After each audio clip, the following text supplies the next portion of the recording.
On the tune now, ready, sing. Genesis and Exodus, the first two books to sing.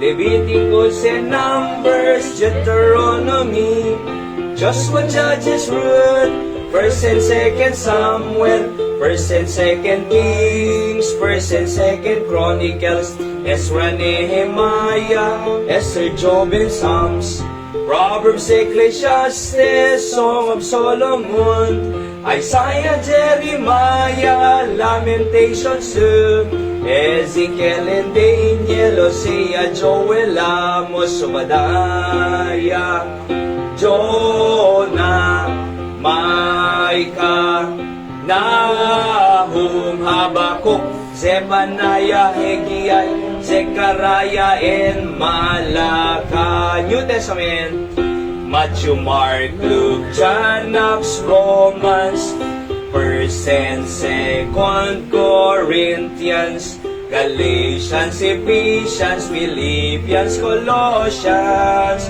1st and 2nd Thessalonians, 1st Timothy, 2nd Timothy, Titus, Philemon, Hebrews, James, 1st Peter, 2nd Peter, 1st, 2nd, 3rd John, Jude, and Revelation. That's 66 books. Let's sing now Psalm 118. Ready, sing.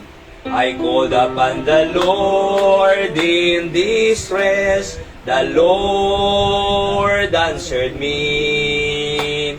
I called upon the Lord in distress. The Lord answered me. It is better to trust in the Lord than to put confidence in men. It is better to trust in the Lord than to put confidence in men. Verse 6, the Lord is on my side, I will not fear. What can men do unto me? The Lord is on my side, I will not fear. What can men do unto me? It is better to trust in the Lord than to put confidence in men. It is better to trust in the Lord than to put confidence in men. 17. I shall not die but live and declare the works of the Lord. I shall not die but live and declare the works of the Lord. It is better to trust in the Lord than to put confidence in men. It is better to trust in the Lord than to put confidence in men. Psalm 102. I was glad when they said unto me, let us go into the house of the Lord. I was glad when they said unto me, let us go into the house of the Lord. Our feet shall stand within thy gates, O Jerusalem, our feet shall stand within thy gates. Our feet shall stand within thy gates, O Jerusalem, our feet shall stand within thy gates. Pray for the peace of Jerusalem, they shall prosper that love thee. Pray for the peace of Jerusalem, they shall prosper that love thee. Our feet shall stand within thy gates, O Jerusalem, our feet shall stand within thy gates. Our feet shall stand within thy gates, O Jerusalem, our feet shall stand within thy gates. Verse 9. Because of the house of the Lord our God, I will seek thy good. Because of the house of the Lord our God, I will seek thy good. Our feet shall stand within thy gates, O Jerusalem. Our feet shall stand within thy gates. Our feet shall stand within thy gates, O Jerusalem. Our feet shall stand within thy gates. Joshua 1:8. This book of the Lord shall not depart out of thy mouth, but thou shalt meditate therein day and night, that thou mayest observe to do according to all that is written therein. For then thou shalt make thy way prosperous, and then thou shalt have good success. Once more, this book of the Lord shall not depart out of thy mouth, but thou shalt meditate therein day and night, that thou mayest observe to do according to all that is written therein. For then thou shalt make thy way prosperous, and then thou shalt have good success. Psalm 89. I will sing of the mercies of the Lord forever. I will sing, I will sing, I will sing of the mercies of the Lord forever. I will sing of the mercies of the Lord. With my mouth will I make known thy faithfulness, thy faithfulness. With my mouth will I make known thy faithfulness to all generations. I will sing of the mercies of the Lord forever. I will sing of the mercies of the Lord.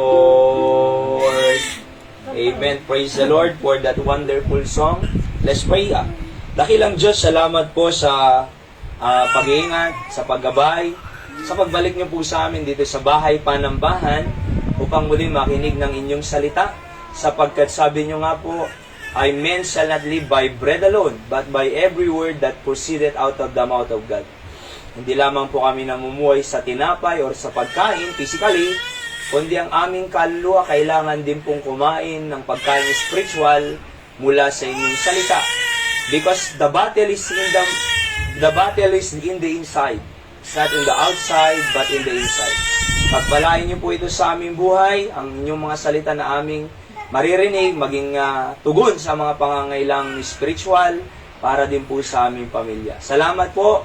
Bless you rin po ang special song number. In Jesus' name I pray.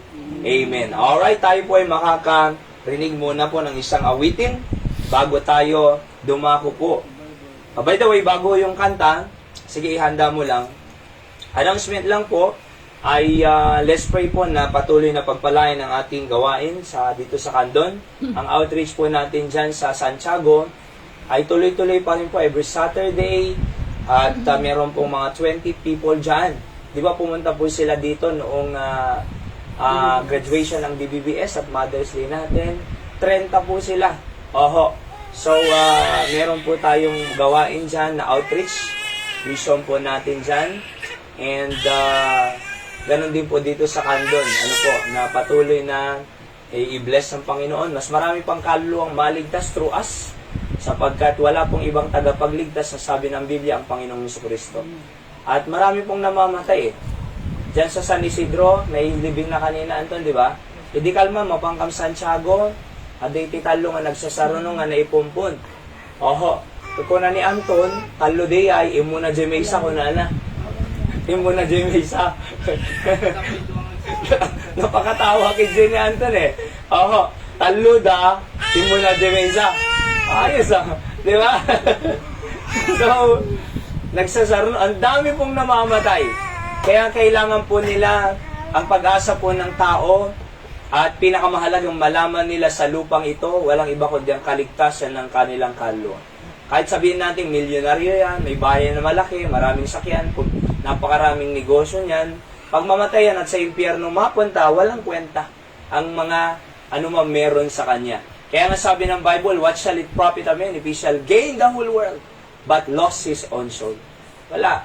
Kaya nga po, tayo po ay may daladalang mensahe ng kaligtasan ng ating Panginoong Jesucristo, sapagkat kilala po natin siya bilang tagapagligtas. At siya po ang tanging daan patungo sa langit. Sabi niya sa John 14:6, I am the way, the truth, and the life.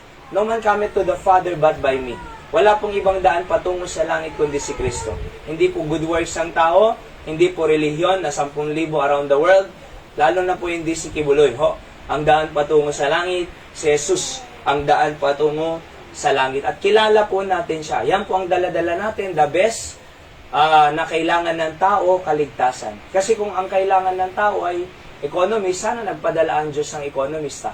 Kung ang kailangan ng tao ay security, dapat nagpadala siya ng security, di ba? So kung ang pinakakailangan ng tao na health, nagpadala sana siya ng doktor. Pero anong pinadala niya sa lupa? Tagapagligtas. Bakit? Yan ang pinakakailangan ng tao po. Alright, marami po tayong inaasikaso sa araw-araw. Thank God, may trabaho tayo. Thank God, may nag-aaral pa. Thank God, meron tayong mga business. Pero wag po natin kalumutan yung pinakamahalaga na pwede nating gawin sa buhay ng tao. Yan po ang maligtas ang kanilang kaluluwa. Okay, so let's pray po sa mga gawain po natin. Of course, si Nanay Dora, they are watching, hindi man po live, pero nagre-replay po sila dyan sa Southern California. So magandang gabi na po dyan, Nanay Dora, sa inyo. Okay, let's pray na madesisyonan na po yung kanilang lupain na 7 hectares yan sa Babugbog, na may award na po totally sa kanila and madismiss sa Court of Appeal by the grace of God. And ganun din po yung si Tatay Jojo, kasi may colon, ang tawag doon, bukol-bukol sa kanyang colon, pagalingin ng Panginoon. At si Christopher ay ma-employ po siya sa fire department doon po sa Amerika. Let's pray for their family. And ganun din po yung kina Ate Lorelai, syempre yung permit, yan ang pinakamahalaga po ngayon sa kanila dahil para manatili, alright, ang kanilang mga nag-uupa ay bigyan nawa ng permit. Let's pray na wag po nilang ipitin yan. Kasi marami naman talagang walang parkingan, pero bakit ina-isolate nila ang cases? Sa katunayan po, kahit dito sa San Jose, maraming walang parkingan dyan. Diba? Sa San Isidro, maraming walang parkingan dyan. Kahit dyan sa San Antonio, maraming walang parkingan. Kaya hindi po dapat yung ganyan eh. Hindi po maganda. Ano ho? So, na pinagkakapiraan lang po ang mga ganyan. So, let's pray ng Diyos pong wag-work upang mabigyan po ng permit yung pandesalan doon sa katabi po nila. Alright? And, ganun din po si Kuya Boyet. Pag-pray natin na masakit yata ang ulo ho, na gumaling din po siya upang makapatuloy, makapagtrabaho. And let's pray for the Digia family. At sabi nila, pupunta kaninang umaga, pero nung pupuntahan ko, wala naman sila doon. Kung ano yung emergency na nilakad po nila. And tapos meron pang 10 doon na mahigit na mga bata na in-invite ko sasama. Let's pray na maimbitahan po natin sila makapunta sa mga susunod na panambahan po natin. Alright? Huwag po natin kakalimutan din pong ipag-pray yung ating pong prayer meeting on Thursday, 5:30. Yan po ay napakalaga para sa ating family, sa ating bayan at ministry, sapagkat prayer time po yan. Alright, so dyan po natin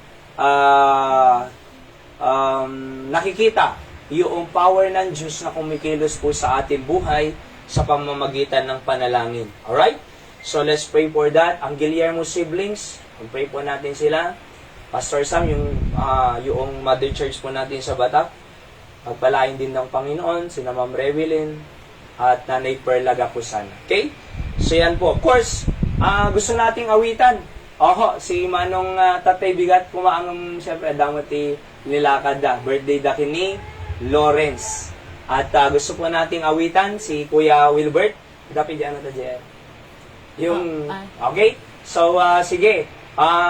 Gumay ka man iti manong ta kantaan da ka kini pag-pray ken nagmayat ta indanon da pay. birthday merienda tayo. Nga naghimas nga pansit, kinmaha. Alright? So, kantaan tayo. Nanay Dora, birthday ni Manong Wilbert Tata, okay? Happy birthday to you. Ready? Sing. Happy birthday to you. Happy birthday to you. Happy birthday, happy birthday. Happy birthday to you. Once more. Happy birthday to you. Happy birthday to you. Happy birthday, happy birthday. Happy birthday to you. Okay, pagsama pa mano. Kasama tinda. Ang pray tayo biit. Ang maming nga Diyos, maming sampay. Gyamang kami ti panakadanon ni Mang Wilbert ti birthday na 51. Kasama kini Lawrence. Apo Diyos, I pray again for the good health nga ipay mo kanyada, nawad-wad-wad pa nga tawon. Kadeti baro nga tawon nga ipay mo kanyada, o Diyos, ket for 365 days, protektara mo isuda, i-guide mo isuda, Apo Diyos, nga agama, dimbaybayan Apo isuda, nakangkanayon. At iliklik mo, mati anya mga disgrasya, every time nga rumwarda Apo, ket na salwad ang tidaldalan da, ken pagbaligyom ka digiti lakad. Adu pa nga parabor mo ti pamindisyon mo ti ipay mo kenyado o Dios nga sa nga pamilyaan dimbaybayan ni suda. Digiti nga rod ti kararag ko ken ipapakaasi. Tinagan ni Apo Jesus manubot ken mga salakan ni. Amen. God bless Kuya Wilbert. Happy birthday. Okay? All right. So makang nagtay nga rod ti may nga special song number before our message tonight.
Like heaven, my heart overflows.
for the message of the song. Kunin mo kayo, kayo, ano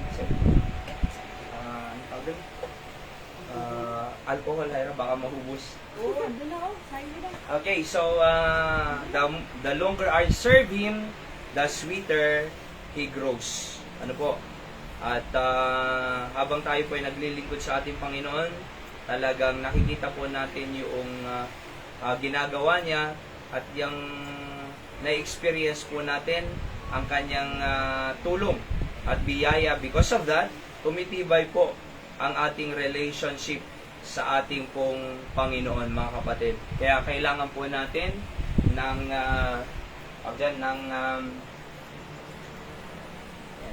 so nakikita po natin ang ginagawa pagkilos ng Panginoon sa araw-araw. Dapat the longer I serve Him, the sweeter. Parang ano po yan, relasyon ng mag-asawa, dapat habang tumatagal, dapat mas tumitibay. Di ba?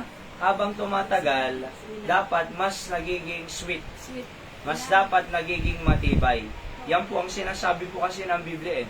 Alam niyo kung walang Diyos ang kanilang tahanan, walang prinsipyo ng salita ng Diyos ang kanilang tahanan, sigurado pong talagang wawasakin ng dyablo ang ating pamilya.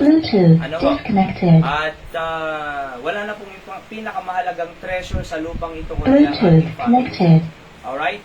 Nawawala po ang trabaho. Nawawala po ang pera, nauubos. Pero ang pamilya mo, kasama mo lagi. Alright?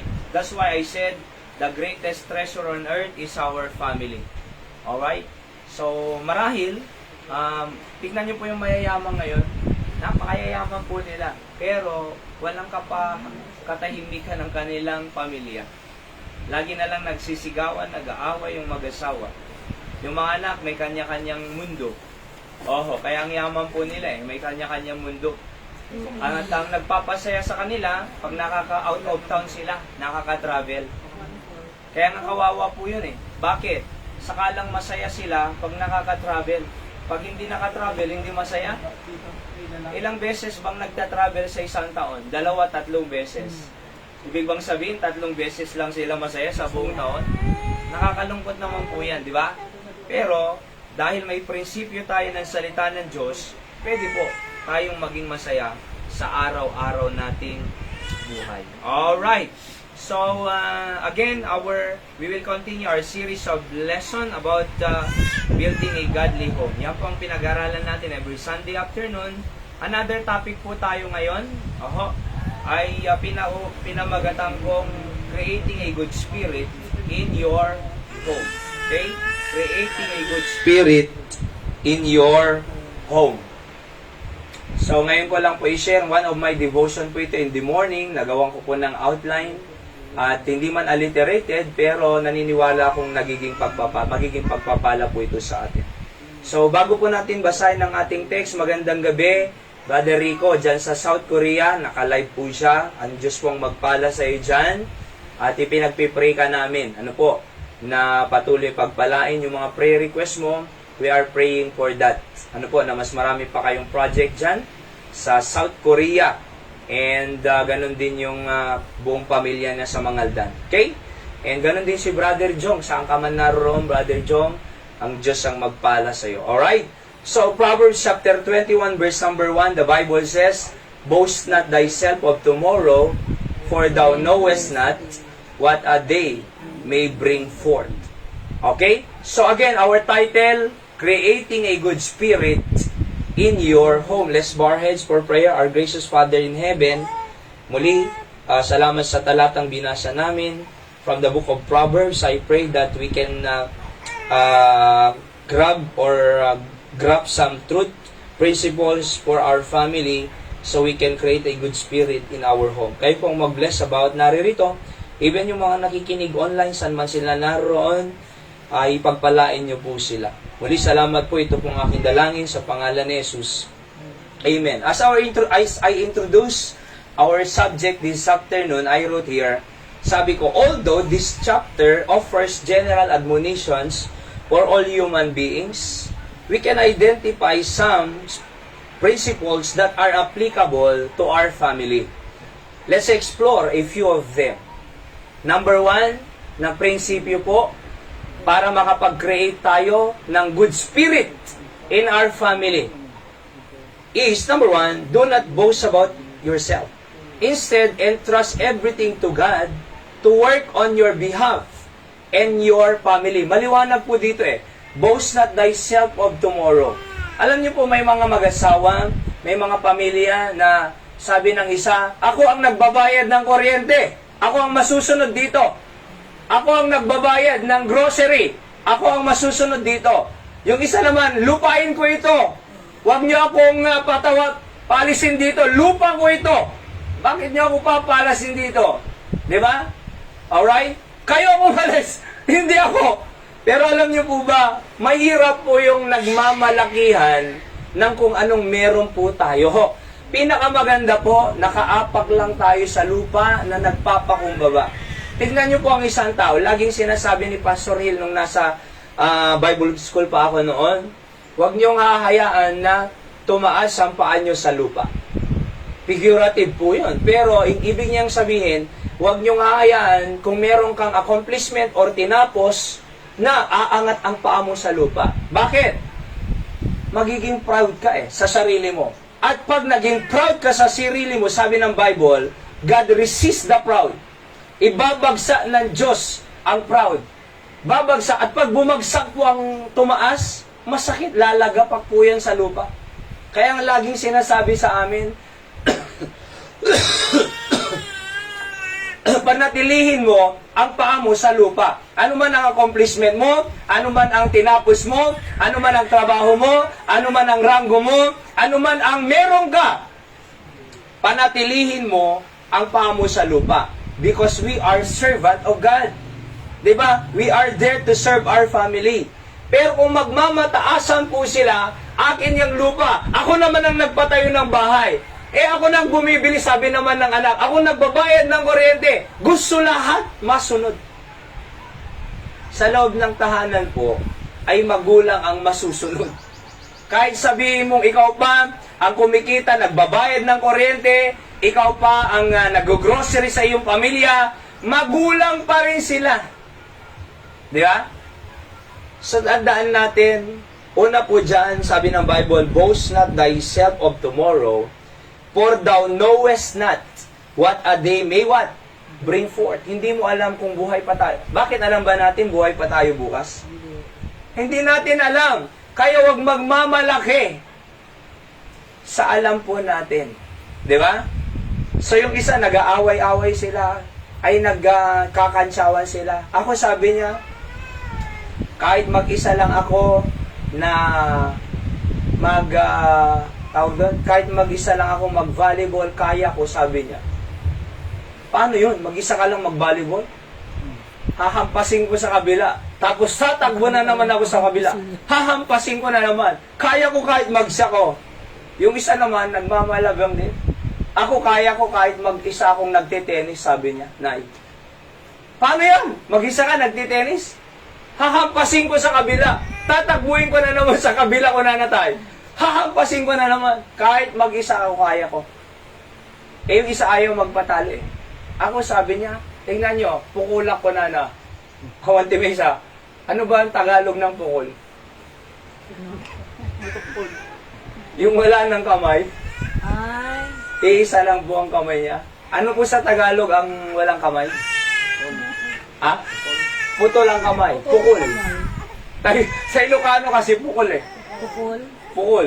Siya, kunana, pukul ako, kunana. Pero, pag pumalakbang ako, kaya ko yan, patulugin ko na. Nagmamalaki yan eh. Nagmamayabangan, di ba?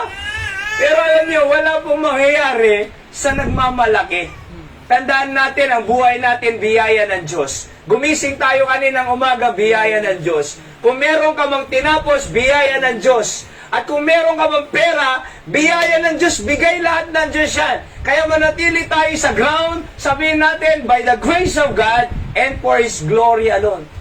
Para wala pong away-away sa loob ng tahanan. Malaki ang lupa ko, ikaw walang lupa.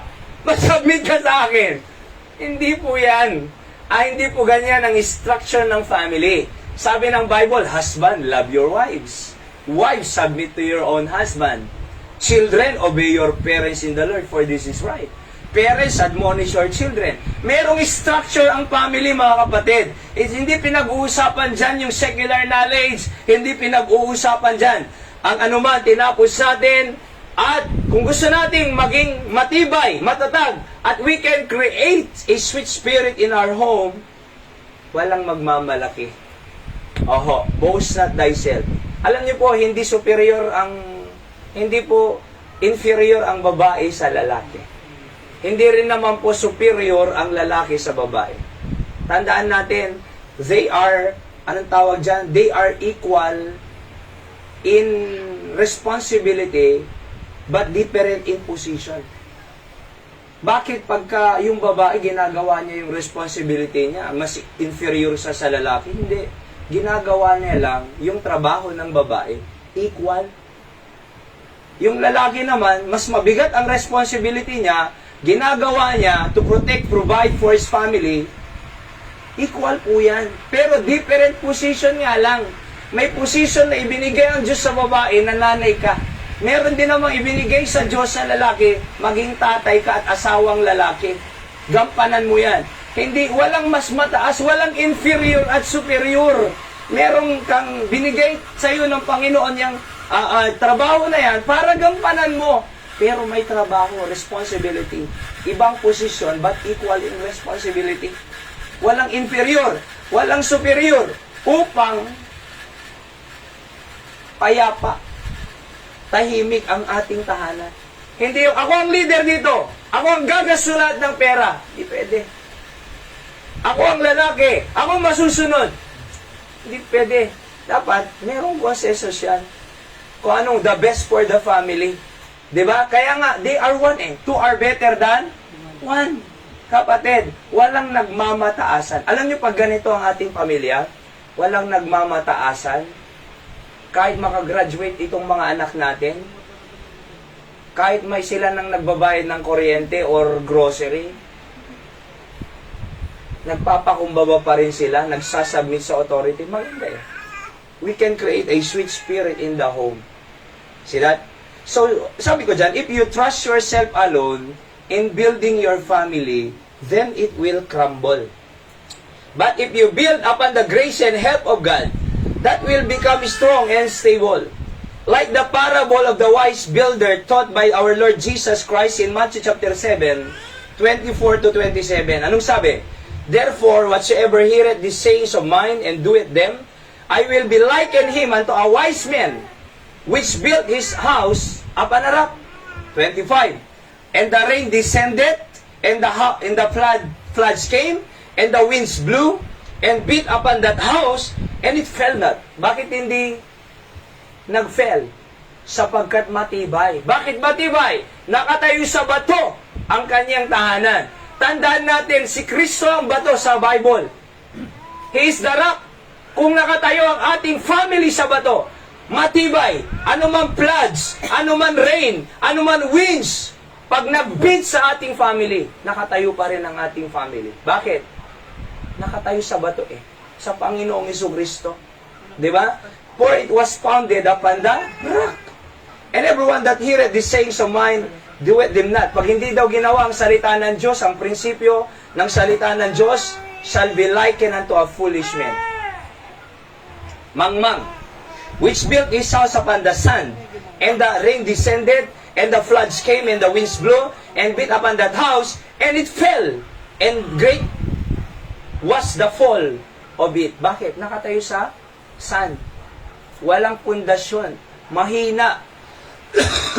Kaya nung pumunta ang floods, winds at rain, nung pumunta ang problema, nung pumunta ang hirap, nung pumunta ang pagsubok, give up. Bumabagsak. Kaya nga saludo ako sa mga magulang na kahit ang hirap ng buhay, ginagawa ang lahat para sa kanilang mga anak. Di ba? Yung isusubo niya na lang, iuuwi pa niya para sa kanyang anak. Di ba? Kahit malang tuition, pero nagsasacrifice para sa kanyang mga anak. Nakakabilib po yung mga ganyan. Pero tingnan niyo po kailangan po, pag ginawa daw natin ang salita ng Diyos, nagtatayo tayo ng bahay doon sa bato. Pero pag nireject ang salita ng Diyos, nagtatayo tayo ng tahanan sa buhanginan. So yan po. So number 2, hindi lang boast not yourself. Statement number 2, let others speak well of your family. And they will notice the difference made by God's intervention. Anong ibig sabihin po niya? Verse number 2. Sabi kasi dito, let another man praise thee. Merong mga taong pinipraise ang sarili niya eh. Alam mo ako? Magaling ako.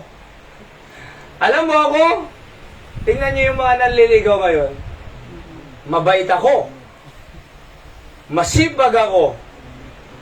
Ha?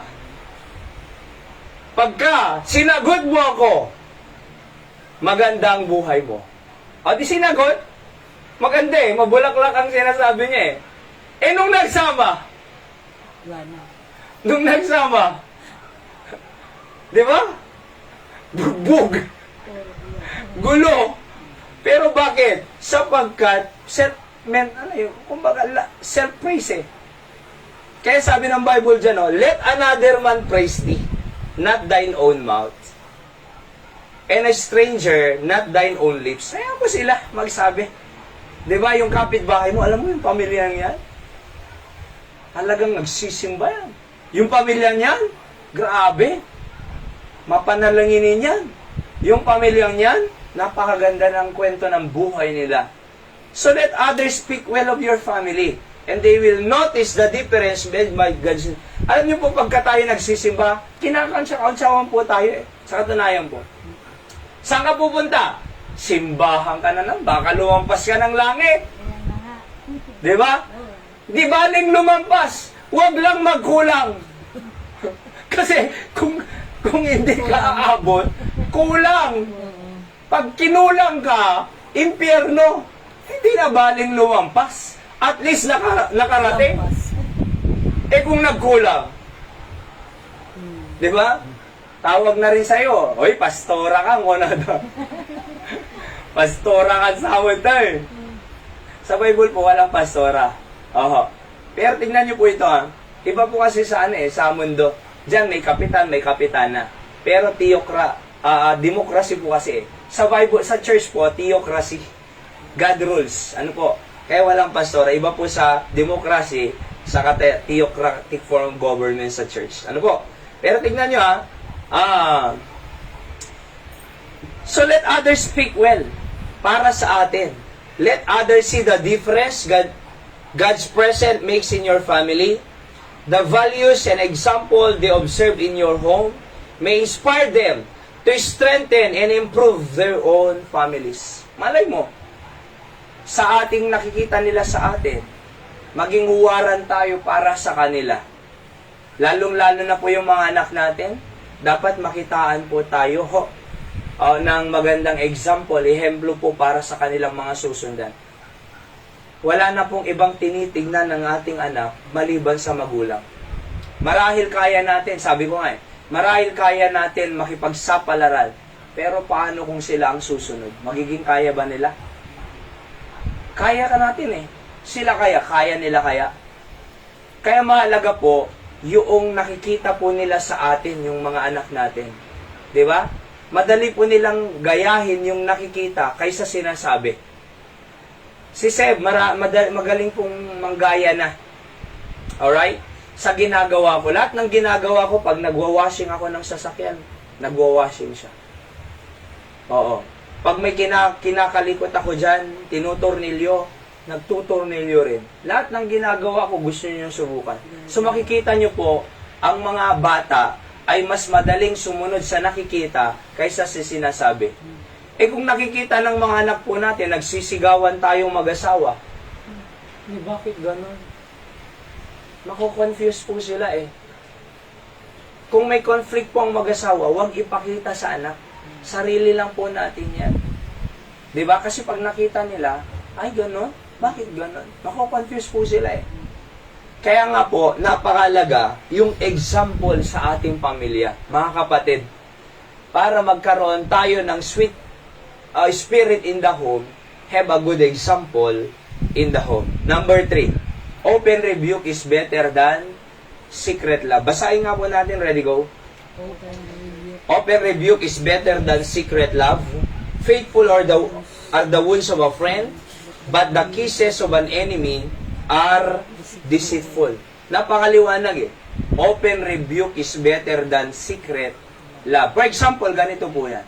Halimbawa, meron kang kaibigan, sabihin natin kaibigan, tapos nakikitaan mo siya ng hindi maganda. Sabi ng Bible, mas magandang i-rebuke mo siya kaysa sikretong mahal ko siya kahit hindi ko na i-rebuke yan.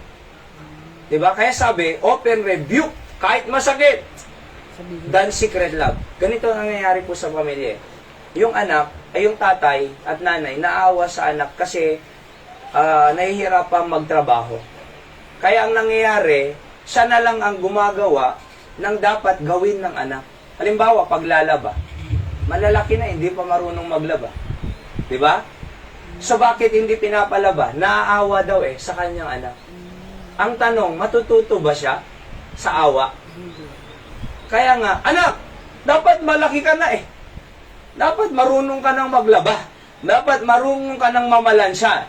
Di ba? Dapat marunong ka na sa buhay. Malaki ka na. So, open rebuke is better than secret. Kasi, secret love. Hindi mo naman kinokorek.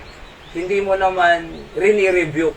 Hindi mo naman pinapagalitan kung may mali silang nagawa. Mas maganda daw, better daw ang rebuke kaysa sa secret love. Mas better na paluin mo hanggat kaya pang paluin kaysa hindi na mamalo. Kasi ang tunay na nagmamahal, na mamalo. Sabi ng Bible Si Seb, may pagkakataon madalas mapalo ko yan. Pero nakikita ko, nag-i-improve. Pag alam niyang mali na, halimbawa, pinapayak niya yung si baby. Pinapalo ko po yan Pag pinapayak niya, sinasakal niyang ganyan. Pinapalo ko, huwag mong gawin. Kaya nga pag umiyak yan si baby, tingin agad siya sa akin. Pag umiyak yan si baby, nagaganyan na siya. Kasi alam niyang pupuntahan ko siya dati, kung pinabayaan ko lang, baka sakalin niya yan, wala na.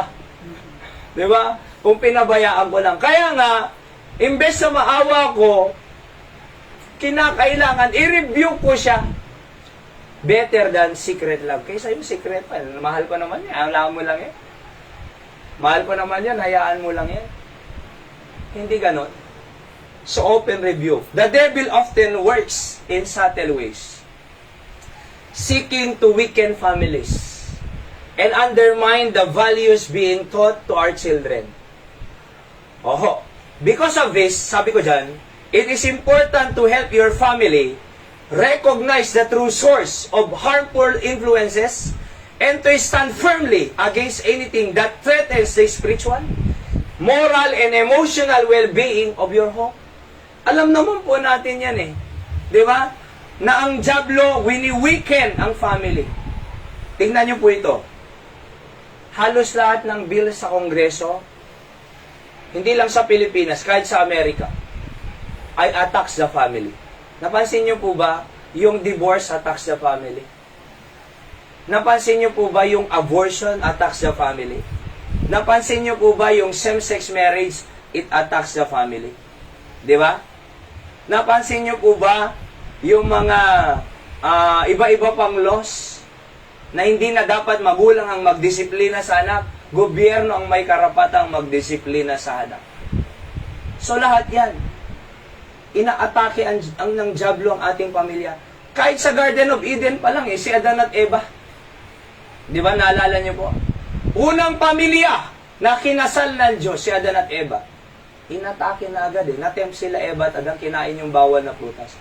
Anong resulta ng kasalanan nila?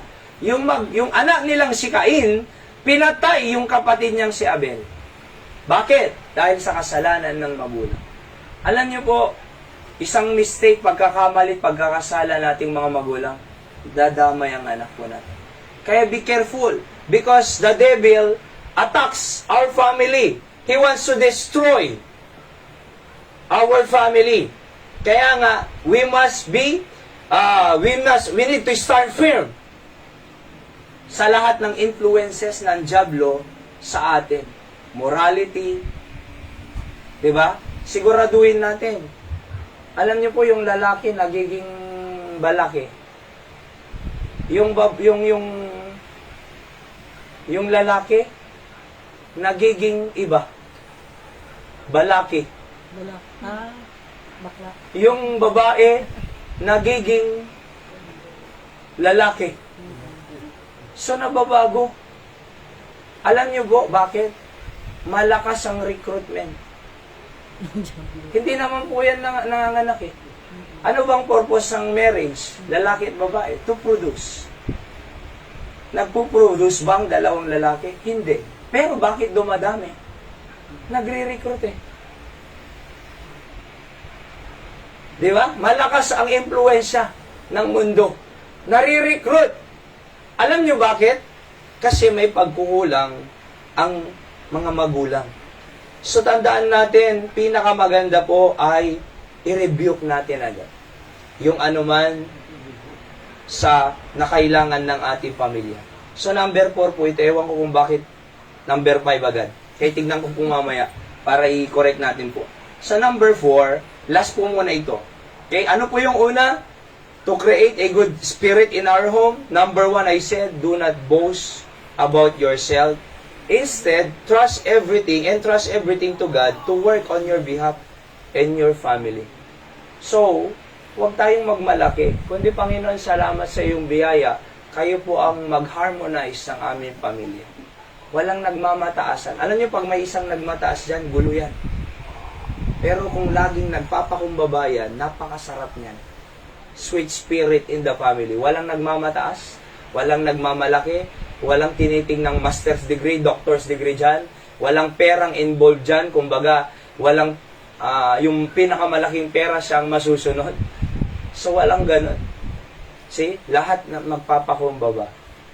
Lahat ginagampanan ng obligasyon. Di napakapayapa. Tama? So, number 2, I said, let others speak well of your family. Verse 2. Di ba? Kaya mo sila, i-praise ka. Huwag yung sarili nating sarili. Basta gumawa ka lang ng tama. Makikita ng mga anak mo, uy, tama yung ginawa ng tatay ko at nanay ko. Di ba? At yung mga kapitbahay, uy, maganda yung ginagawa nila. Naiinggit po sila sa atin. Alam nyo, pag kinakantsaw-katsawan po tayo, naiinggit po sila sa katunayan. Bakit? Nagsisimba tayo, sila nandun lang. Alam nila magpipray tayo eh. Alam nilang mapapalapit tayo sa Diyos. Alam nila pagpapalain tayo ng Diyos. Naiinggit po sila. Oh. And number 3, I said, open rebuke is better than secret love. I-rebuke mo. Sabi ko kay Hyra, sabihan mo nga ako kung may buhok na dito ko kunak. Dito ni, kaslahitok tayo. Kaslahitok mo. Narurumor din. Nadado mo makita ka ni. Then, ang dami ko nang nakausap na tao. Meron pala din. Sinabihan ko na siya eh. Ay, Rai, sabihin mo nga kung may lumalabas dito ko. Sabi ko. Oo. Kaya nung nakaraan, sinabihan niya ko. Sabihin, tinanggal ko agad. Di ba? Mas maganda sabihin mo. Kaysa, hindi mo sinasabi kasi nahihiya ka. Eh, nakausap ko na ang daming tao dyan. Tapos gumaganong-ganon, parang ito. Di ba, nagsasalita ako, gumaganong-ganon tayo. Sabihin mo kung hindi maganda sa akin. Alam niyo, sa totoo lang, hindi natin sasabihin, lahat ng ginagawa natin tama sa ating pananaw. Paano natin malalaman kung mali tayo? Pag may nagsabi. Kasi, sa katunayan, lalo ang lalaki, mas ma-pride ang lalaki. Sa totoo lang po. Di ba? Tama ako.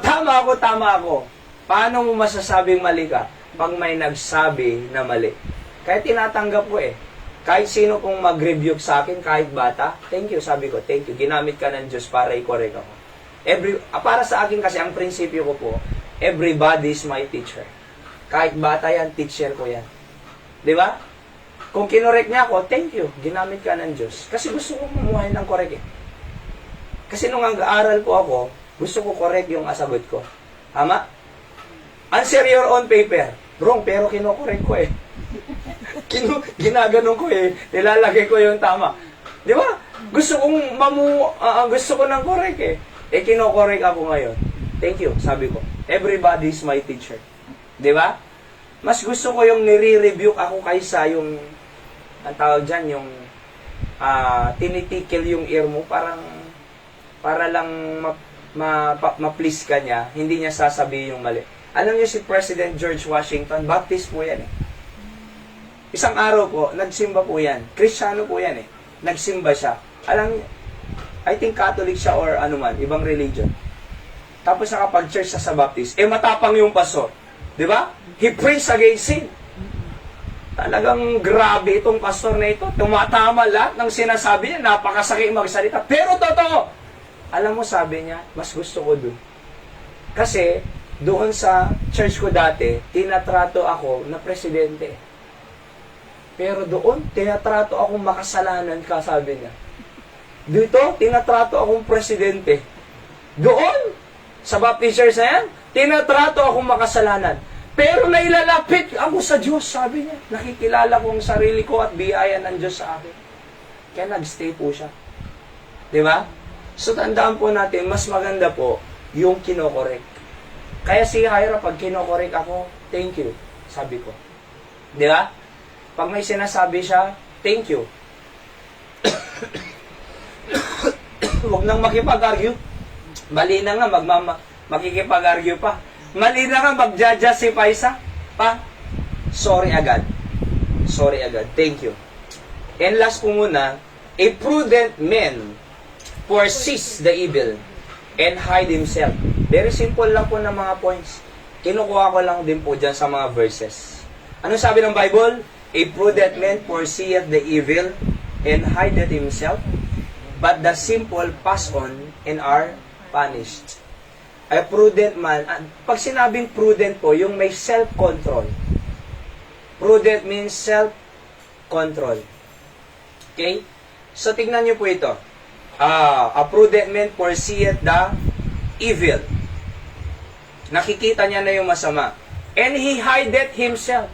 Nagtatago na siya. Pero, yung simple, walang pang-unawa, pass on, tuloy lang. And are punished. Para yung sabi ni Kuya Wilbert kanina. No man's land dyan eh. Pinipilit niya pang pumasok, di patay. No man's land nga yung policy eh. Pumasok pa eh, para mag-spy. Puh! Patay. Yan o, but the simple pass on, tinuloy niya pa rin. And are punished. Anong punishment niya? Di patay. Pero a prudent man, yung merong pang-unawa, yung may self-control, foreseeth the evil. Alam niya na yung masama eh. And hideth himself. Lumalayo na siya. Tinatago niya na ang sarili niya. Di ba? Many people, sabi ko dyan, tend to have a negative outlook and focus on your mistake. Tingnan niyo po ito Maraming tao na negative. Lagi ang nakikita sa atin. May tao ganyan talaga. Walang makitang maganda. Walang makitang mabuti. Laging binabantayan ang pagkakamali natin. Ayan o. However, we cannot please everyone. Our priority should be to please God. As that is the purpose of our creation and the ultimate goal of our families. We will be accountable to God. Not to people. Encourage your son to be wise and do things that will bring you joy. So you can be proud of him and have a good story to share. Diba? Ayan, yan na yung mga may nasasabi. Bakit may magagawa ba tayo sa iniisip ng iba sa atin? Makakatulong ba yung negative criticism na sinasabi sa atin? Hindi naman eh. Why be affected? Kung hindi naman pala makakatulong yun. Kaya mo lang. Kung totoo yung sinasabi nila, thank you! Babaguhin ko ang sarili ko, huwag kang mag-alala. Pero kung hindi naman totoo ang sinasabi nila, hindi totoo yan, bahala ka na dyan. Basta mamumuhay ako sa tama. Di ba? So, huwag tayong mamuhay sa negatibong pamumuhay. Kundi, let's create a positive outlook within our family. Creating a good spirit. Hindi ba matama? Hindi ba maganda na nagtatanim tayo sa isip natin ng magandang alaala sa ating asawa? Oho, ako, maraming negative sa lupang ito. Pero ang gusto kong maalala ng aking pamilya ay positive. Kaya nga, ano yan? Yung mga negative, kinakalimutan ko na yan. Kinorek ko na yan eh. Pag nakorek na yan, kalimutan mo na yan. Ang gusto kong itanim sa isip ko ay mga positive. Kahit sa ministry ng Panginoon po, ang gusto kong matanim sa isip ko dito, ang kabutihan ng Diyos. Ang ginawa ng Diyos. Hindi ko na papakialaman yung mga nagkikriticize sa gawain ng Panginoon. O yung mga nagsasabi ng hindi maganda sa gawain ng Diyos. Bahala na ang Diyos sa kanila. Pero gusto kong itanim yung magagandang alaala dito sa kandun. Di ba? Oho, na ginawa ng Panginoon. Kayo pong mga kasama namin sa gawain, hindi po namin kayo makakalimutan. Hanggang sa maging 50 years ito, halimbawa, may alam ko po ang history dito. Kung sino ang mga tumulong, kung sino ang mga may ginawa sa gawain. Bakit? Inilalagay ko sa isip ko yung mga positive na mga nangyayari. Ganun din sa tahanan. Oho, maraming negative sa asawa mo, marahil. Maraming negative sa anak. Pero turuan mo lang, ikore mo lang. Pero panatilihin ang magandang positive spirit within the family. Create a good spirit. Diba? Sa ating pong pamilya. So that means he possesses the common sense to recognize what is right and wrong. Your children will make choices based on their understanding of good and bad. Therefore, it is important to teach them what is right and wrong, as well as the consequence of their choices. So, ang pwede lang po natin gawin sa ating mga anak, turuan silang makita ang tama at mali. At anak, pag ginawa mo yung mali, may consequences ka. Pero pag sinundan mo ang tama, may blessing ka. Diba? Anong gusto mo? Mag-suffer ng consequence? Or, pakinabangan mo ang right choice mo? Nasa kanila naman po yan eh. We cannot dictate on them. Ano po? They have a choice. What we do is to tell them the both sides. Pag pinili mo to anak, masama, may consequence yan. Pero pag pinili mo to anak, maganda, may magandang consequence yan. Di ba? So, I said, a prudent man foresees the evil. Huwag po natin papasukin ang evil sa ating tahanan na sisira po sa atin. So, itutuloy po natin. Maganda pa po ito, don't engage with nonsense. Sa susunod na pong sandiyan. Kasi maraming nag-engage sa nonsense eh. Hindi nga nakakatulong sa pamilya, andun pa. Di ba? Oho. Andun pa. Ilang oras ka dyan? May labahan pa. Ilang oras ka dyan? May kinakailangan pang gawin eh. So maganda rin po ito. Let's pray, dakilang Ama, Diyos naming banal. Pagpalain niyo po itong mga ito. Tunay nga po, Panginoon, that we can create a good spirit in our family. And by not boasting ourselves, walang ma-pride, kundi lahat po kami, nagpapakumbaba, ginagampanan lang ang aming responsibility bilang tatay, bilang nanay, bilang asawang lalaki, bilang asawang babae sa loob ng tahanan. Ganon din yung aming mga anak doing the responsibility. By that, naniniwala po kami na napakaganda ng spirit sa aming tahanan. And kinakailangan din po namin i-rebuke ang mga masasamang gawain better than secret love. And so on and so forth. Tunay nga, Panginoon, kailangan po namin ang mga prinsipyong ito upang makabuild up po kami ng good spirit in our family. I-bless niyo po ang mga anak ninyo ngayong hapong ito as they come to the throne of grace. Please, in Jesus' name, amen. Nakapikit tayo na kayo ko. Let's pray for our family. Diba? Napakasaya po kung makabuild up po tayo ng sweet spirit, good spirit in our family. Hindi ba pwedeng mag-usap ng maayos lang, walang sigawan sa loob ng bahay, di ba? Hindi ba pwedeng wala ng away? Hindi ba pwedeng sumunod lang sa magulang? Hindi ba pwedeng isolve ang problema kaysa lumala ang problema? Hindi ba tayo pwedeng maging masaya sa pamilya? Pwede. Oho, submit lang po tayo sa salita ng Diyos. Ano po? Walang magmamataas, gampanan lang ang responsibility. Tingnan niyo po ang resulta niyan. Napakasayang pamilya. Pag-pray po natin ang ating tahanan.